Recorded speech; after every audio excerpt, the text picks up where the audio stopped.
Hello everyone, this is Sapna Singh and welcome to the channel do educate. आज हम बात करने वाले हैं ट्रिग्नोमेट्री के बारे में। जो पुरानी क्लास थी उसमें हमने काफ़ी चीज़ें देखी थी, कुछ इंपॉर्टेंट फार्मूलेज देखे थे हमने, ठीक है। वैल्यूज़ अलग अलग एंगल पे साइन की, कॉस की, टेन की, सेक की, कोसेक की, कॉट की क्या होती है वो सारी चीज़ें हमने देख ली थी।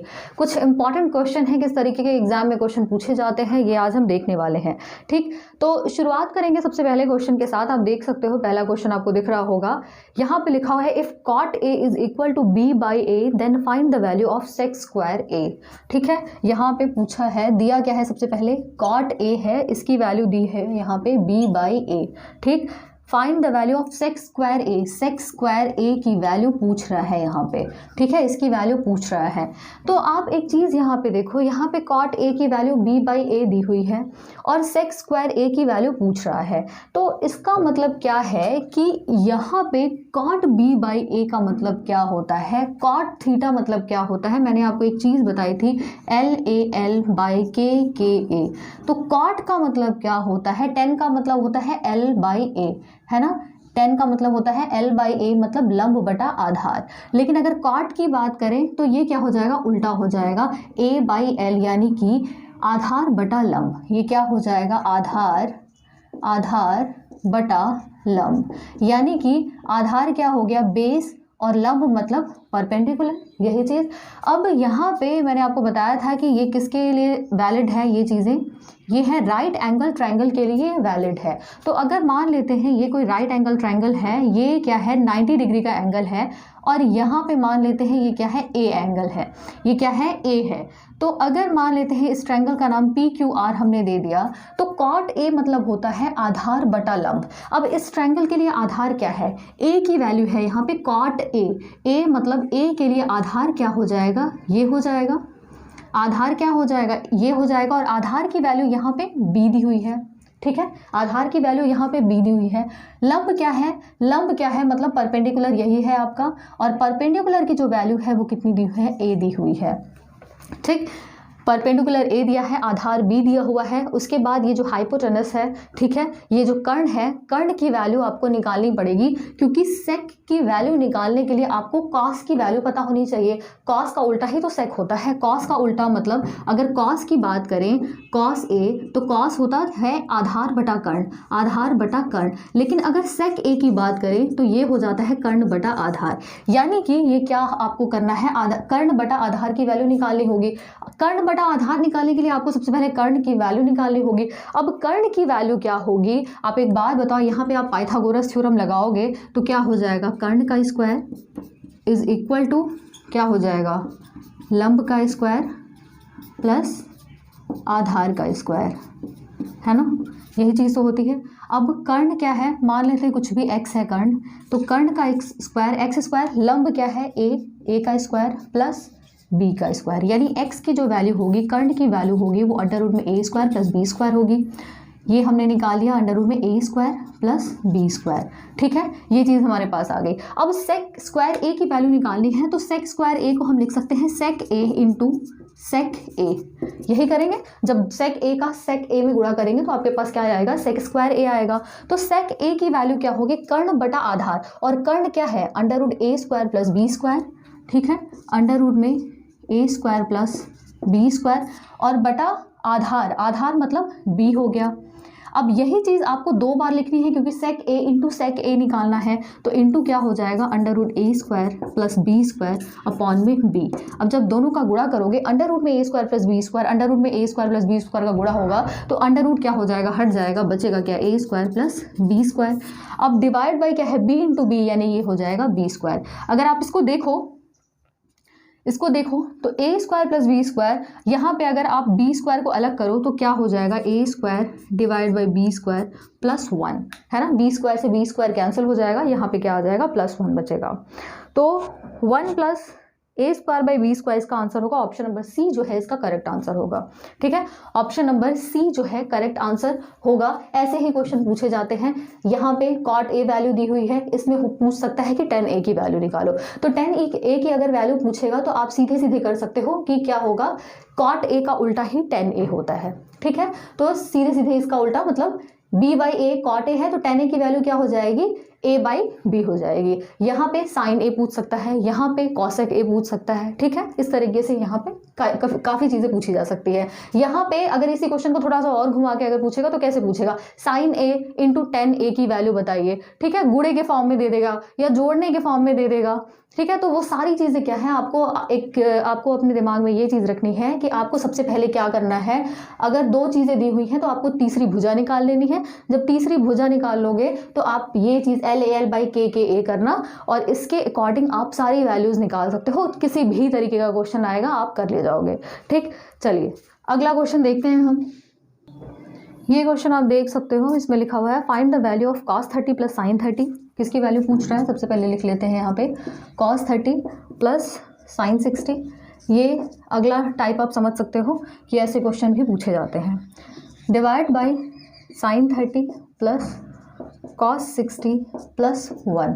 अब इसकी वैल्यू यहाँ पे पूछ रहा है, इसकी वैल्यू पूछ रहा है। सिंपली आपको कल टेबल मैंने एक कराया था, एक टेबल साइड में बताया था, अलग अलग एंगल पे साइन, कॉस, टेन, कॉट, सेक, कोसेक की वैल्यू मैंने दिखाई थी कि क्या वैल्यूज़ होती है।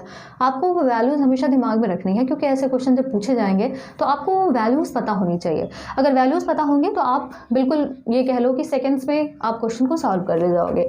cos 30 की वैल्यू क्या होती है, cos 30 की वैल्यू होती है √3/2 प्लस sin 60 की वैल्यू क्या होती है, ये भी होती है √3/2। आप चाहो तो मैच करा सकते हो, अगर आपको याद है तो बहुत अच्छी बात है।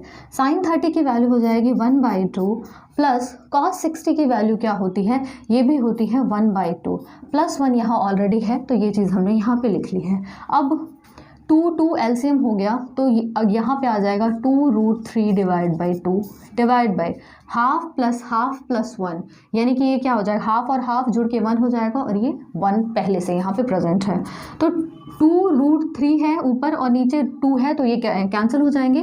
√3/1 प्लस 1 इज़ 2। √3/2 इसका क्या होगा, आंसर होगा। अगर आप ऑप्शन में देखो तो ऑप्शन नंबर जो थर्ड है ये इसका करेक्ट आंसर है। √3/2 क्या होगा, इसका राइट आंसर होगा, ठीक है। चलिए आगे क्वेश्चन की तरफ बढ़ते हैं। अगला क्वेश्चन आप देख सकते हैं, यहाँ पे दिख रहा होगा आपको। थोड़ा सा आपको लगेगा कि भाई क्वेश्चन तो थोड़ा अजीब सा पूछ लिया गया है, लेकिन बिलीव मी एक लाइन का क्वेश्चन है। cos 30 इसी तरीके से जाएगा, cos जहाँ तक भी जा रहा है इंटू cos 90। अब पूछ रहा है इसकी वैल्यू बतानी है।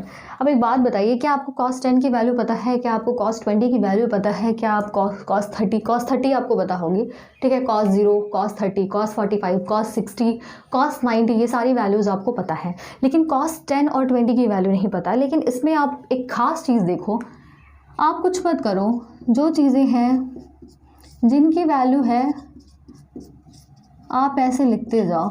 इसमें से कुछ ऐसा ढूंढो कि जिसकी वैल्यू आप आराम से पता कर सकते हो। cos 90 है, cos 90 की वैल्यू क्या होती है, एक बात बताओ।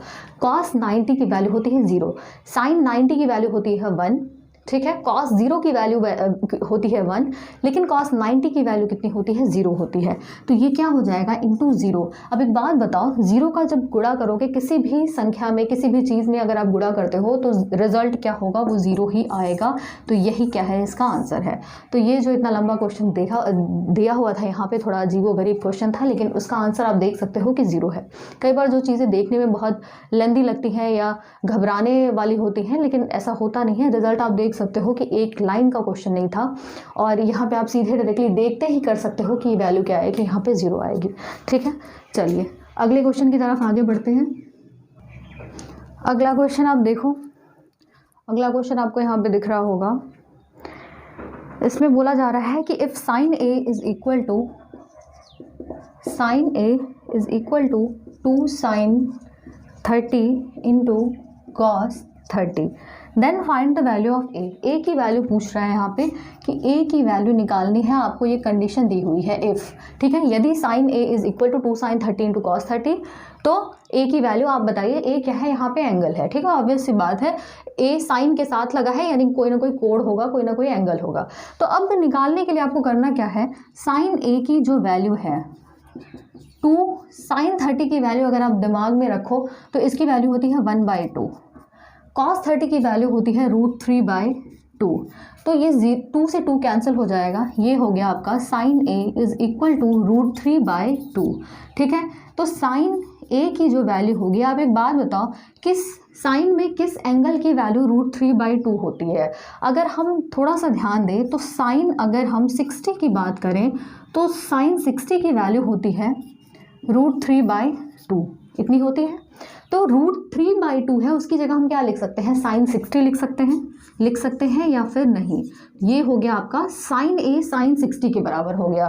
तो आप समझ सकते हो कि जो A की वैल्यू है वो किसके बराबर होगी, A की वैल्यू जो है वो 60 डिग्री के बराबर होगी। ठीक है, ये जो एंगल होगा वो कितना होगा, A की वैल्यू जो होगी वो 60 होगी। ठीक है, A की वैल्यू क्या होगी, 60 होगी। तो इसी तरीके के क्वेश्चन एग्जाम में पूछे जाते हैं। एक इंपॉर्टेंट टिप जो है आज मैं देना चाहूँगी, कई बार क्या होता है बच्चों को कन्फ्यूजन होता है एंगल लेने में। ठीक है, एंगल कैसे लेते हैं, जैसे अभी तक हमने देखा है कि मान लेते हैं ये एंगल थीटा है। ठीक है, ये ABC कोई ट्रायंगल है, ये एंगल थीटा है या A है, कुछ भी है, ये 90 डिग्री का एंगल है। तो इसमें आधार कौन सा लेंगे, इसमें लंब कौन सा लेंगे, इसमें कर्ण कौन सा लेंगे। और अगर वही बात करें हम कि ये एक ट्रायंगल है, ये एक ट्रायंगल है, यहाँ पे 90 डिग्री ये है, यहाँ पे कोई एंगल थीटा है, तो इसमें आधार लंब और कर्ण क्या लेंगे। ठीक है, ये भी ट्रायंगल ABC है, ये भी ट्रायंगल ABC है, फ़र्क इतना है यहाँ पे थीटा ये है, यहाँ पे थीटा ये है। तो ऐसे क्वेश्चन में हमेशा आप ध्यान देना कि जो एंगल है theta, alpha, beta, gamma, ABC, कोई भी एंगल जिसकी वैल्यू दी होगी, ठीक है, वो अगर 90 डिग्री के साथ है वो क्या होगा, हमेशा आधार होगा, बेस होगा। वो क्या होगा, आधार होगा, बेस होगा। इसी तरीके से अगर इस ट्रायंगल में देखें तो 90 डिग्री के साथ कौन सा एंगल जा रहा है, ये थीटा जा रहा है, ये थीटा है, मतलब ये जो लाइन होगी वो क्या होगी, यहाँ की आधार होगी, है ना, ये क्या होगी, बेस होगी। ठीक, इसको हम बेस मानेंगे। अब लंब क्या होगा, जो परपेंडिकुलर लाइन होगी, ऑब्वियस सी बात है, वही क्या होगी। अब एक अगर आप समझ गए, अगर आपको पता चल गया कि आधार क्या है, बेस क्या है, तो आप बाकी चीज़ें निकाल सकते हो बड़े आराम से। जो परपेंडिकुलर होगी, ठीक है, जो परपेंडिकुलर होगी, जो बिल्कुल सीधी होगी, वो क्या होगी, वो हो जाएगी लंब हो जाएगी, है ना, वो क्या हो जाएगी, लंब हो जाएगी, परपेंडिकुलर। अब यहाँ पे क्या है, ये हो जाएगा लंब। कर्ण क्या होगा, कर्ण आप जानते हो, कर्ण डायगोनली कुछ ऐसा जाता है, तो कर्ण ऑब्वियस सी बात है, यही क्या होगा, कर्ण होगा, ये कर्ण हो गया। ठीक है, मेन क्या है, आपको आधार पहचानना आना चाहिए। आधार क्या है, आधार आपके लिए यहाँ पे जिसके साथ थीटा 90 डिग्री के साथ अगर है जहाँ पे भी, तो वो क्या होगा, आधार होगा। इसी तरीके से थीटा जो है 90 डिग्री के साथ है, तो ये आधार होगा। ठीक है, तो इस चीज़ को आप हमेशा ध्यान में रखना कि क्या चीज़ें हैं, कैसे हैं। तो आज के लिए फ़िलहाल बस इतना ही, जल्दी मिलते हैं नेक्स्ट क्लास में। Thank you for watching.